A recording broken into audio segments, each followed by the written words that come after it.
ஒரு புதிய காலத்தின் தீபத்தை கையில் ஏந்தியவர் டாக்டர் புத்ரி தாத்தி, பத்மஸ்ரீ 2026. இருளை கடந்து செல்லும் போதுதான் ஒளி பிறக்கும் என்று சொல்வார்கள்.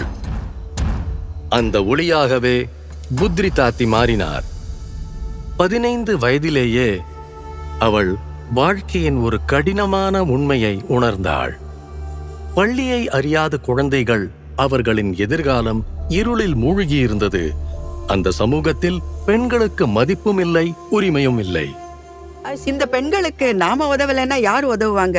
அவங்கள சுயமா வாழக்கூடியவர்களா மாத்தணும்னா கல்வி ரொம்ப முக்கியம். ஒரு கடினமான பாதை, நக்சல் பாதிப்பு கொண்ட பகுதி, மக்கள் அங்கிருந்து வெளியேறிக் கொண்டிருந்த இடம், எண்ணற்ற சவால்கள்.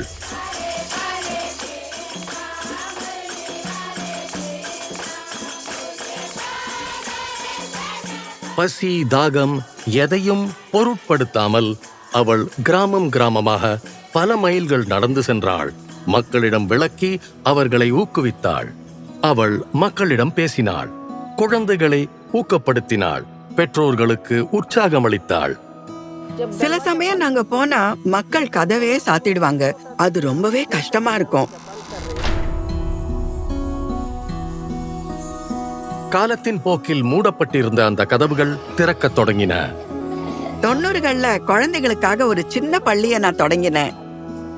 திறமை வலிமையாக மாறியது. பஸ்தரின் பல மாவட்டங்களை சேர்ந்த பெண்களை அவங்க ஒன்றாக இணைத்தார். அவங்களுக்கு தையல் பயிற்சி கொடுத்தாங்க. இன்னைக்கு அந்த பெண்கள்ல பல பேரு அவங்க வாழ்வாதாரத்தை தாங்களே உருவாக்கிக்கிட்டு இருக்காங்க. கலாச்சாரம் மீண்டும் உயிர்ப்புடன் ஒலிக்கத் தொடங்கியது. ஒரு காலத்தில் அவளை நிராகரித்த அதே சமூகம் இறுதியில் அவளை அரவணைத்தது.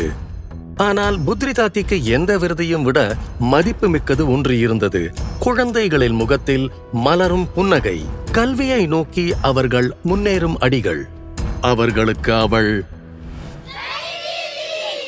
இன்னைக்கு மக்கள் எல்லா துறையிலயும் முன்னேறிக்கிட்டு இருக்காங்க. ஆயிரக்கணக்கான குழந்தைகள் ஸ்கூல்ல படிக்கிறாங்க. இது ஒரே ஒரு புத்ரி தாட்டி பண்ண வேலை மட்டும் இல்ல. தொலைதூர காட்டுல இருந்து ஒருத்தரை கண்டுபிடிச்சு அவரை முன்னேற்றுவது, அதுதான் மரியாதையின் உண்மை அர்த்தம். அதுதான் சுயமரியாதை. இதுல ஒரு ஆழமான நோக்கம் கிடைக்குது. எங்கேயோ ஒரு இடத்துல ஏதோ ஒரு விதத்துல நாம சமூகத்துக்கு தேவைப்படுறவங்கன்னு ஒரு உணர்வு வரும். டாக்டர் புத்ரி தாத்தி, பத்மஸ்ரீ 2026.